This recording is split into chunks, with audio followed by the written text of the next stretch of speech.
banyak ini nanti insya Allah lima tujuan ziarah tok. Nah, kebiasaan ziarah kalau di daerah Jawa Timur, di Pulau Jawa itu, khususnya di Pulau Jawa ini ada julukan Wali 9. Jadi Wali Songo, para wong Jawa nyari ini Wali Songo, Wali 9. Kalau di Bali Wali Pitu, kalau di Lombok Wali Telu. Istilah berapakah jumlah wali sebenarnya banyak, tidak bisa dihitung. Benar. Seperti bahwasannya kita jumlah nabi berapa? Jumlah nabi adalah 124.000. Tapi yang wajib kita kenal, wajib kita ketahui itu hanya 25. Ini wajib loh wong Islam. Sopo nabine, lah nek gak ro, nggak tahu. Berarti bukan nggak wajib. Jadi gitu. Berarti lah nanti kebiasaan kalau di Jawa itu ziarah niku pertama yaitu salam, karena di keterangannya di dalam Al-Quran para aulia, para syuhada, perjuang itu sebenarnya pandangan manusia mati sebenarnya hidup di sisi Allah. Kalau kita salam kepada para aulia, insya Allah kita mengamini, kita berdoa, dia di samping kita ikut mengamini, ikut berdoa, mendoakan kita semua. Di sini saya meluruskan supaya nggak salah niat. Kebiasaan saya mengantarkan ziarah itu jangan sampai minta makam, musyrik. Jangan minta kuburan, jangan minta orang mati. Mintanya kepada Allah. Di situ adalah tempat mustajabah. Seperti kita di Mekah, di Madinah, kita menghadap sholat, mengapa kok Ka'bah? Apakah di situ tempat Allah? Bukan, karena perintah. Ya, jadi man jaraka mukmin jaromini, siapa yang ziarah kepada orang mukmin, para aulia, para syuhada, dari kata Nabi sama dengan ziarah kepada saya. Jadi alhamdulillah panjenengan sedaya, Tuan Guru bersama rombongan mengajak ini ke makam-makam para aulia, secara otomatis alhamdulillah kita semua ini adalah mendekatkan diri kepada Allah. Apa saja yang kamu minta, yang panjenengan minta, insya Allah diijabahi dan diterima oleh Allah SWT. Intinya gitu ya. Nanti biasanya itu salam. Suatu contoh kita mengikuti, misalnya saya pimpin atau Tuan Guru yang mimpin, Assalamualaikum ya waliyullah. Terus mengikut Marono Raden Rahmatullah Sunan Ngampel, Sohibal Harama, Jinaka Zairin, wa ala maqamika waqifin, audakna indaka syahadata alla ilaha illallah Muhammadur Rasulullah. Cukup. Terus biasanya baca tahlil. Baca tahlil nggak panjang-panjang, karena apa? Di makam, kalau di rumah ya dituwuk-tuwukno sampai selesai ya. Jadi singkat, terus doa bersama. Waktu tawasul memohon kepada Allah, anak lancar rezekinya, anak lulus sekolahnya, usahanya lancar, ini supaya disehatkan badannya, disembuhkan penyakitnya, ini mohon kepada Allah. Alhamdulillah di sana ziarahnya di makam Nabi, insya Allah ada ya yang sudah haji atau umroh. Alhamdulillah. Kalau saya ziarah di sana ya cukup membaca Al-Quran. Sana nggak ada la ilaha illallah tahlil, nggak ada. Ya itu semuanya di tepi makam baris, setiap 5 waktu saya hadir itu ya membaca Al-Quran. Jadi membaca Al-Quran. Kalau di makam Baqi, makam sahabat Utsman, itu cukup berdiri. Nah, tawasul saja, membaca suratul Fatihah, terus berdoa kepada Allah. Apakah ada di sana? Banyak. Di makam Makla ya gitu. Di makam Makla itu ada tempatnya khusus. Nah, itu ya. Jadi ada, meskipun di sana kebetulan pada waktu itu guide atau pemandu saya haji orang Malaysia. Jadi pada waktu orang Malaysia 3 hari, terus lainnya diantarkan orang Surabaya sendiri, sudah kerja jadi pemandu di sana 20 tahun. Alhamdulillah dari saudara kita dari Malaysia mandu saya. Nah di sini saya mandu orang Malaysia, hanya pemandu tok loh ya, maaf. Kalbunya ya gak nonton belas karo Tuan Guru ini. Makanya saya nanti minta doanya kepada Tuan Guru. Cek ketularan. Alhamdulillah. Zairin, Zairat yang kami hormati, di sini Nanti setelah tahlil doa bersama, dikasih waktu tawasul memohon kepada Allah. Itu saja. Mudah-mudahan kita senantiasa di dalam perjalanan kita berangkat sampai pulang kembali kepada negeri Malaysia ditakdir diselamatkan oleh Allah. Ala hadini al-Fatihah.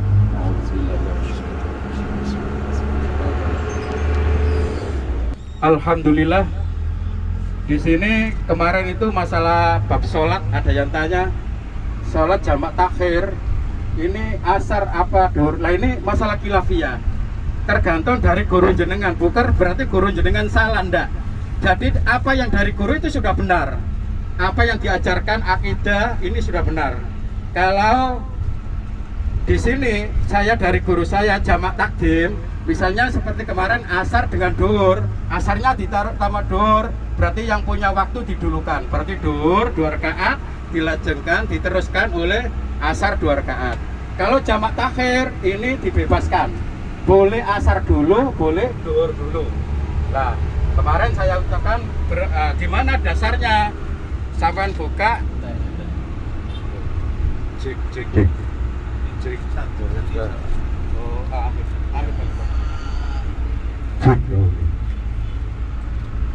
Saya ingatkan lagi surat An-Nisa ayatnya 101.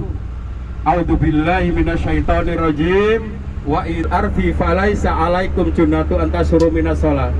Nalikane sira kabeh andek kita semua bepergian di atas bumi, tidak berdosa, tidak salah, tidak mengapa mengkhosor sholat. Jadi diperbolehkan bepergian loh, punya hajat apa saja, tidak ada dasarnya. Ini yang diperbolehkan adalah orang bepergian, musafir, orang musafir ya, bahasa itunya musafir. Nah ini ada dasarnya. Alhamdulillah kita semua ini meskipun berapa tahun ya, kita masih untung-untungnya umat, kita nggak tahu Nabi, tapi kita percaya dan yakin bahwasanya Nabi Muhammad adalah utusan Allah. Nah ini kita masih yakin. Karena apa? Itu zaman kebodohan. Bukan berarti orangnya bodoh, tapi akhlaknya yang bodoh. Akhlaknya yang bodoh. Intinya gitu. Jadi alhamdulillah nanti kita ini ziarah ini asik. Yang ditempuh itu jauh-jauh. Suatu contoh nanti di Giri itu ada naik Gojek sini ya, ada Gojek, ada dokar. Dokar itu ngerti ya, kuda dikasih belakang itu ya seperti kalau di lihat film itu Nyai Roro Kidul di pantai, ya naik dokar. Ya ada dokar, ada land, bahasa land itu ya. Ya. Nanti tinggal pilih. Nanti kalau turunnya supaya nggak jauh, nanti bisa naik Gojek. Itu dekat dari makam. Kalau turunnya Paro, berangkatnya nanti olahraga. Asam urat bisa hilang semua, insya Allah. Lah ini ditambahin mana ada Habib, nih saya pegel jangan khawatir. Ada Habib di sini. Alhamdulillah saya tahu kok. Dia wajah saya penampilannya sudah kelihatan. Alhamdulillah. Di dalam perjalanan kita mudah-mudahan senantiasa keselamatan dan kelancaran itu saja ya. Mudah-mudahan nanti masalah tahlil banyak tuan-tuan guru monggo, andaikan diserahkan kepada saya nggih monggo. Masalah sholat alhamdulillah biasanya itu kita tunggu satu saja enggak baru saya mulai sholat. Alhamdulillah sudah bisa sholat sendiri-sendiri. Nah ini berarti menunjukkan mandiri alhamdulillah juga. Kepada Zairat yang kami hormati, di sini bahasa Jawa itu banyak, bahasa Indonesia itu banyak. Kalau insya Allah di Malaysia itu dikit. Suatu contoh makan. Pagi ini tadi namanya sarapan. Ya, makan itu pagi sarapan. Kalau siang makan siang. Kalau sore makan sore. Kalau malam makan malam. Makan. Kalau orang Jawa mangan, nguntal. Iya, bahasa kasar. Nguntal itu bahasa kosro, bahasanya nguntal, jeglak. Iya, mangan, jeglak, nedo. Niku bahasa rada alus, nedo, dahar, alus. Monggo dahar, orang Jawa Tengah ini ada orang Jawa Tengah tadi Cilacap itu. Monggo dahar, lah ini ditambah tanggal. Monggo dahar, lah monggo sarapan, monggo mangan, ini monggo dahar. Iya, jadi silakan makan. monggo dahar, ditambah jempolnya tadi. Itu Jawa Tengah ini. Memang ya gitu, Jawa Tengah pakaiannya ya gitu memang ya Jawa Tengah. Itu tradisi dari Jawa Tengah. Jadi banyak macam-macam bahasa.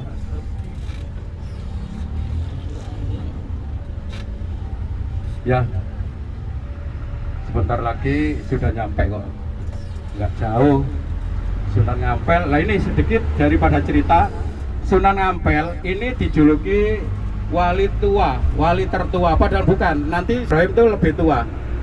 Nah di sini Sunan Ngampel itu kenapa? Karena anaknya seperti Sunan Derajat, Raden Kosim itu juga anaknya. Sunan Bonang di Tuban itu ya juga anaknya. Jadi sehingga terus seperti Muria menantunya dan itu sehingga dijuluki Sunan tertua. Di situ ada makam muridnya. Di sebelah kiri itu ada makam sampai 9, namanya Mbah Soleh. Mbah Soleh itu tukang kebersihan masjid. Suatu saat meninggal dunia. Terus yang Sunan Ngampel ini melihat tempat wudhu. Dulu itu wudhu belum ada listrik kan, mengasuh. Apa naik bahasa Malaysianya? Ngasuh itu. Yang dari sumur diambil timba terus itu. Iya. Lah dulu itu, Sunan Ngampel andaikan ada Mbah Soleh, nggak sampai asat, nggak sampai kering gini tempat mandi, tempat wudhu ini. Terus Mbah Soleh hidup di belakangnya, langsung ngasuh, langsung dipenuhi jeding-jedingnya itu. Terus singkatnya cerita 3 bulan kemudian mati lagi. Masjidnya kotor. Sunan Ngampel bilang, andaikan ada Mbah Soleh nggak kotor ini. Tahu-tahu mau nyapu. Lah ini sampai jajar 9 makam itu. Mati hidup sampai 9. Lah ini karena kewalian Allah, karomah punya Allah. Terus di belakang makam nanti kita jalan kelihatan itu ada Mbah Bolong. Mbah Bolong itu Mbah Son Haji. Gimana ceritanya? Jadi Sunan Ngampel itu membuat masjid, enggak tahu kiblat Ka'bah itu mana. Akhirnya Mbah Son Haji itu ambil genteng ngerti ya genteng? Atap rumah, ya itu ditaruh di tembok, dilihat, dilubangi. Jadi Sunan Ngampel dipanggil sini. Jadi Sunan Ngampel lihat itu, Ka'bah ketinggalan, kelihatan. Jadi dari sini dilihat itu kelihatan ini ilmu. Jadi ilmunya Mbah Soleh punya kelebihan. Akhirnya sampai sekarang Sunan Ampel atau Masjid Agung Ampel ini di komputer, di kiblatnya itu persis Ka'bah. Padahal di masjid saya di kampung itu penceng berubah banyak. Sekarang kan canggih, di komputer bisa lihat kiblat itu bisa. Kalau sekarang, lah itu Mbah Bolong berapa abad tahun yang kemarin itu sudah tahu. Ini keistimewaannya. Karena apa? Allah membuat ilmu, ada mukjizat, ada karomah, ada maunah, ada istidrot. Mukjizat adalah untuk para nabi. Lah nek ono wong biasa zaman sekarang oleh mukjizat salah kaprah. Mukjizat itu adalah untuk nabi. Karomah para aulia, para wali itu karomah. Nek wong Jawa, orang Jawa namanya ilmu keramat. Keramat jadi karomah itu keramat. Terus maunah itu pertolongan dari Allah. Jadi andaikan suatu contoh, bapak-bapak ini naik sepeda motor, tabrakan jedas, mencetat sampai 15 meter, tapi hidup atau sehat atau waras. Lah ini berarti pertolongan dari Allah. Maunah mendapat pertolongan. Ya yang terakhir istidrot ini diberi kesaktian, kehebatan, tapi jurusannya neraka. Karena istidrot pangululu, digonggung. Ya apa ya? Naik bahasa Malaysia apa? Digonggong. Dalam Malaysia. Pokoknya diululu. Oh ya, diululu. Ya, kan begini. Saya gimana caranya bisa jambret atau nyopet? Ngerti copet ya? Ya, nyopet dompetnya Tuan Guru. Suatu contoh. Terus dituruti oleh Allah, diceblek rodek sudah nggak sadar. Apa saja hartanya itu diminta. Ini banyak ilmu gendam namanya ini ya, ilmu gendam. Ini bisa, ini istidrot. Diturut, tapi kan dosa. Saya pada waktu itu punya anak lanang, laki-laki mengkitankan. Sana ada ya juga mengkitankan anak, sama. Anak yang cukup dewasa terus dikitankan. Apa? Oh iya, ya potong burung lah. Iya. Ya kalau sini itu Kitan sunat itu dari bahasa sunnah. Jadi masnya nggak dipotong tapi dibersani terus nek sholat nggak apa-apa, sunnah dari sunat. Atau selam, bahasa coro Jawa sini banyak bahasa, ada diselamkan, diislamkan sebenarnya gitu. Cuma ilat Jawa Islam, jadi diselamkan, jadi gitu ceritanya gitu. Itu saya punya anak laki, terus keponakan saya, ngerti keponakan ya? Anaknya kakak, ya, anak keponakan itu belanja di pasar Sepanjang, beli nanas, buah nanas untuk buat roti. Itu pulang naik angkot kalau jurusan Malang besar, itu ya pakai seperti ini tuan guru, ya jubahan gini, persis, diceblek tak gini, dek, mbak, sampean barusan kehilangan sepeda motor ya, rumah sampean depan musola, ngerti ya? Kok tahu ya? Jadi saking pandainya, ilmunya, saking pinternya itu ngerti. Terus mbak, hiasan sampean seperti cincin, kalung, ini ada rokok kosong mbak, tolong diwadahi tadi di sisi itu. Terus nanti pulang di rumah sholat 2 rakaat, baca sholawat, terus buka nanti supaya sepeda sampean ketemu atau kembali. Ternyata habis sholat kok nangis. Apa? Rupa bungkusan, jadi kalung-kalungnya tadi hilang semua. Ini tinggal rokok. Saya sedot ya rokok itu, rokok Grendel, merek Grondok. Saya sedot kok nangis. Lah ini berani istidrot. Kesaktiannya luar biasa, kepadian luar biasa, dibuat salah, tidak menolong orang. Tapi beda tuan guru, untuk menolong orang ini salah. Nah, bedanya gitu. Kalau dibuat kesalahan dosa, apa untuk menipu orang. Lah ini perbedaannya di situ. Lah itu terus keponakan saya nangis, terus kok rokok cerita kok persis. Jadi tahu persis. Bahasa sini nyongklok itu tahu. Alhamdulillah sudah mendekati ini, depan sudah parkir. Raden rahmatullah, nanti salam, terus saya pimpin salam, terus masalah tahlil ya, monggo diserahkan saya ya, monggo nanti lihat situasi saja ya. Insya Allah kalau hari-hari ini sepi, kalau minggu itu penuh. Jadi tempat parkir itu penuh sampai di jalan-jalan ini berapa bis, ratus bis itu setiap hari minggu. Insya Allah ini hari apa ini? Rabu. Insya Allah hari Rabu, insya Allah kosong.